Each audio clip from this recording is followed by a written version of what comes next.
There are many people who call themselves agnostic, and I want to clarify this. It's rather a confusing term.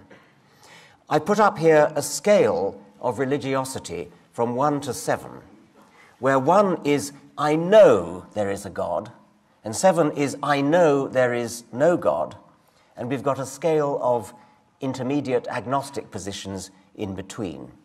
4 is exactly 50%. Number 4, agnostic, believes that the probability of God existing and not existing is exactly equal. Number 2 is, I don't exactly know there's a God, but I have a very high probability. I believe in a very high probability of there being a God. I'm a de facto theist. I can't know for certain, but I strongly believe in God and live my life on the assumption that he's there.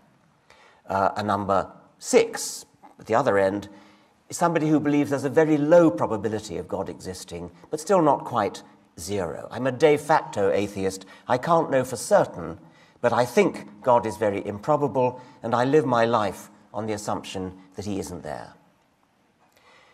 I'm a number 6.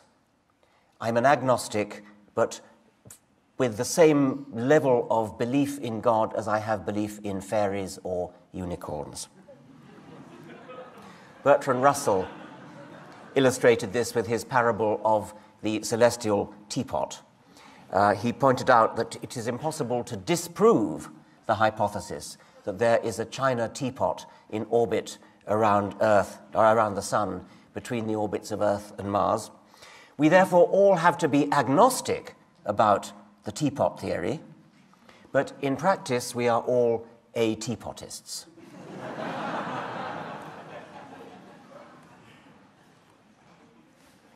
I want to make it clear that the agnostic position does not, should not, be confused with an exact 50-50 probability position. There are people who quite wrongly and illogically say, you can neither prove nor disprove the existence of God, therefore there's an exactly 50% probability of God existing. It's like tossing a penny. That, of course, is completely illogical. Just because you cannot disprove something, and the teapot example shows that, it doesn't mean the odds of it being there are 50%, and you can quickly see that with the example of the teapot.